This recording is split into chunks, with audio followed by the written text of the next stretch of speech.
Hello and welcome to the 6th match of the March Madness tournament series.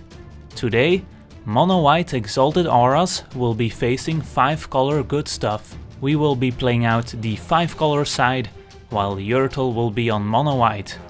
In game 1 we mulligan our opening hand, not because it's terrible, but because it's missing the fixing and a ramp that is really important in this deck, and our second hand is not great either, but at least it has the Tri-Lands in order to cast our Rock Swarmonk, and our opponent leads with an Acrazen Squire on turn 1, a 1/1 Exalted creature, and follows it up with another Exalted creature, which means the Acrazen Squire will attack as a 3/3, putting us down to 17 on turn 2, so a very aggressive start, and we just play another Tri-Land, which we drew this turn, and here our opponent puts a Nimbus Wings on his Exalted creature, giving it flying and +1/+2, so a total attack for 5 puts us down to 12, and our opponent is also gonna deploy a Darksteel Axe to the battlefield as we play another Tri-Land and hope to stabilize next turn with the Rock Swarmonk, although it does not have flying, as the Darksteel Axe gets equipped, giving the creature 2 additional power, attacking for 7, putting us down to 5, and now even the Rock Swarmonk can't save us, so we just play out the Wall of Omens in order to try and draw some miracle, which we don't have in the deck, so it's just gonna be game here.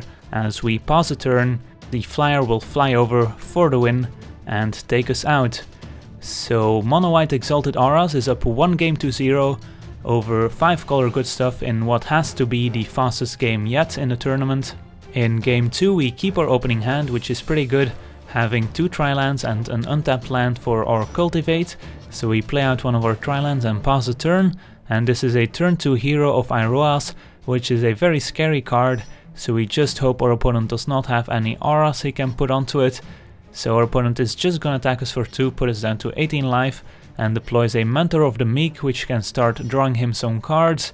We play out our Cultivate here, but have to think long and hard about what basic lands to get, because it is pretty tricky in a 5-color deck, but we end up grabbing a Swamp as well as a Forest and pause a turn, and here our opponent is going to deploy another cheap creature that will trigger the Mentor and draw him another card, attacks us for 4, puts us down to 14, and here we top deck an Anger of the Gods, which is going to clear the board as we play another tap land and pause a turn, but our opponent has the perfect answer in the Battle Grace Angel, a 4/4 Exalted creature that also gets lifelink if it's attacking alone. We play our Fusion Elemental here, which might have been a mistake, as our opponent plays another Exalted creature, so he can attack for 6 total power in the air with lifelink and put us down to 8 life.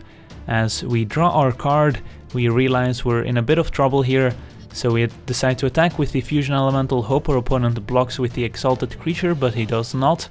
So we decide to play out the Rock Swarmonk and hope he can gain us some life back, and our opponent is just gonna attack for 6 in the air, put us down to 2 life, and here plays another Hero of Iroas, and we draw another land, so now we're in a bit of a tricky situation. We have to hope our opponent blocks both of our creatures, so we can play Shieldred and get the Angel sacrificed on the opponent's upkeep, but he does not block, so Shieldred is not gonna get the job done, as our opponent can sacrifice the hero and attack us with the Angel that also gets enchanted with Armored Ascension, so we are pretty dead here. So Monowhite Exalted Auras defeats 5-color good stuff in 2 games in a very decisive fashion, and will advance to the next round, where it will be facing Naya midrange. I wanna thank you for watching, I hope you enjoyed, and as always, have a nice day!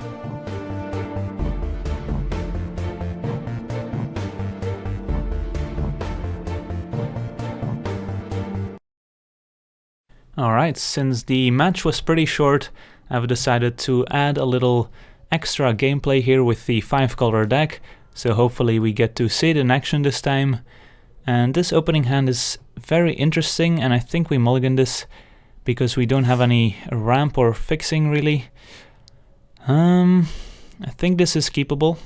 We do need a 3rd land to cast a Cultivate, and we don't have a lot of different colors at this point. But if we do draw the land, we can play the Warmonk and maybe even the Angel down the line. So we just need to draw land here, another cultivate. That's pretty good, but we do need the third land now very badly. Think twice is nice, but not at this point in the game when we're missing the blue mana. And land, great.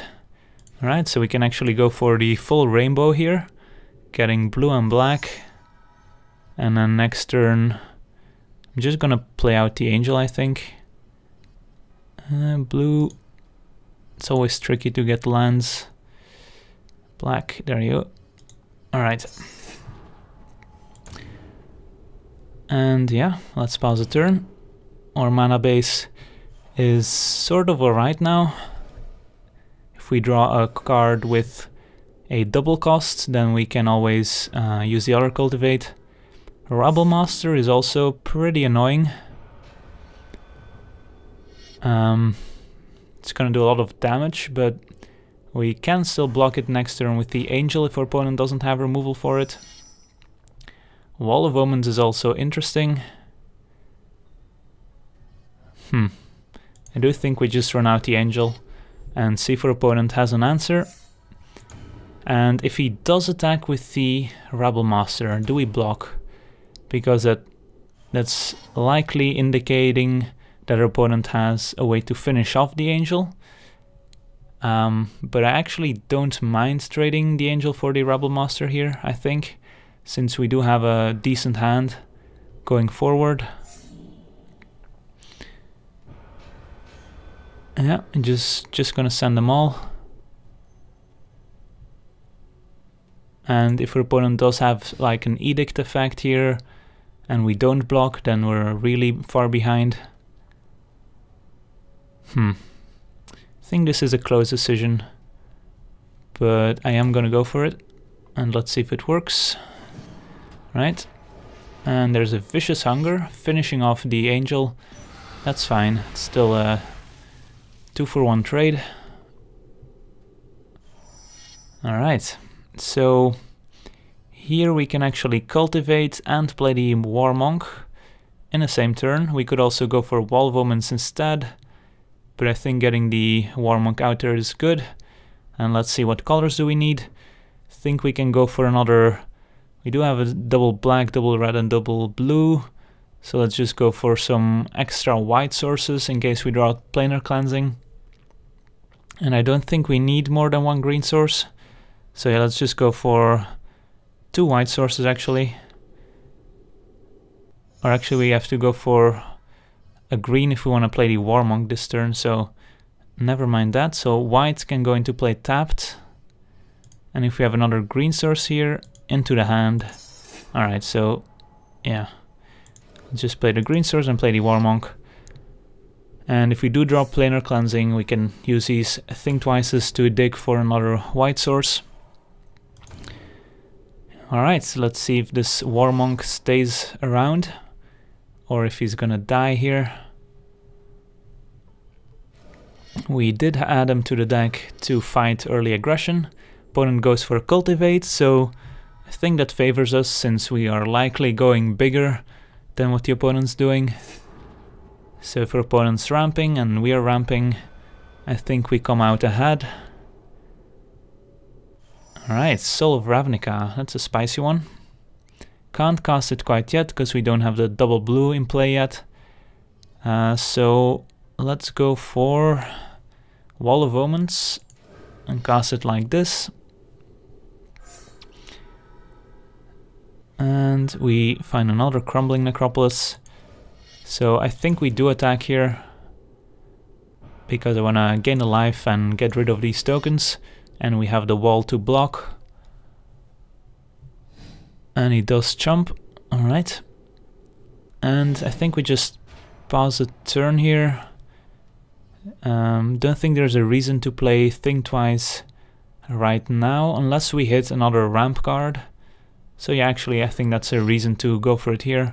If we draw another Cultivate or an Ingot, Ground Assault's also pretty good, but I'm not gonna use it right now. Alright, let's see what the opponent ramps into here. Runescar Demon would be problematic. Sprouting Thrynax is interesting, but not very good against the Warmonk. And we do have Anger of the Gods in our deck, which would get the Sprouting Thrinax exiled, so he doesn't even get the tokens. So I'm certainly not going to use Ground Assault on it.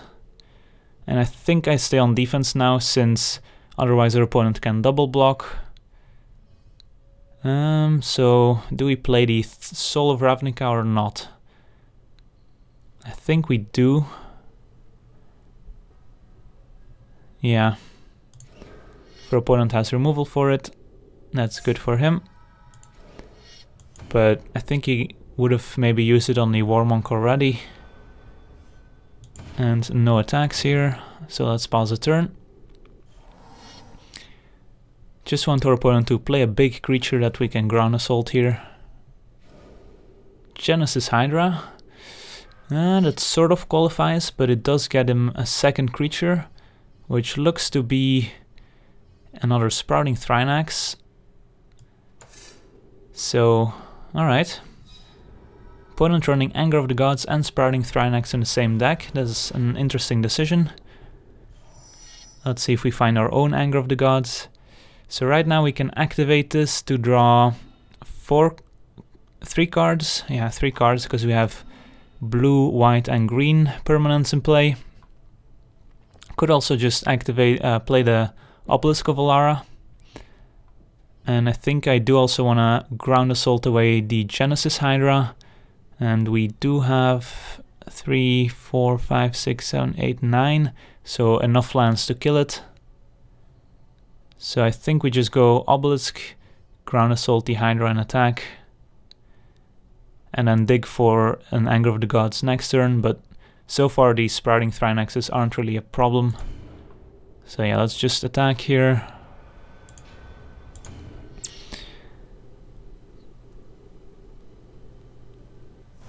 And Ground Assault, let's play the Necropolis. Ground Assault this. And we could just activate this. Getting the Obelisk out there is good, but passing up on 3 cards is also pretty difficult. We do have Think Twice's for card advantage. This is tough. This does not kill any Sprouting Thrinaxes in play with the ability, so it would just be gaining us life or pumping the soul. Yeah, I think I actually do go for the ability. And do we activate it now or wait? I think we can activate it now in case our opponent goes for a removal spell in response. And I think it paid off, as we now can go Runescar Demon into Anger of the Gods, possibly. Let's see if our opponent has another big follow-up. Has a lot of lands out. And his deck looks to be like a Junt mid-range deck. So I'm not expecting him to run any token synergies, really. Alright, so Runescar Demon. Does that give us enough red for Anger of the Gods? We have 5, 6, 7, 8, 9, 10 lands, so we should be able to, if our mana base supports it. That's 1 red left. It's difficult to tell. I think this leaves up double red. No, it doesn't. Yeah, it's difficult to see what lands are tapped and untapped. In that case, I might just as well get another Runescar Demon, since I'm not in any hurry to play the Anger of the Gods. So now we can just play out the Darkseal Ingot and another land and attack. Yeah, just with the soul. So we're not gonna run out of cards anytime soon. The Thrinaxes aren't a problem yet, so maybe getting the Anger there was premature anyways. But I can imagine like a scenario where our opponent gets a bunch of tokens out, goes Beastmaster Ascension and just kills us on the spot. But so far, yeah, Goblin Rebel Master makes tokens, the Thrinax makes tokens. So maybe he does have the Ascension, who knows. And let's see, I think we can safely go for an Anger now that we have the Darksteel Ingot.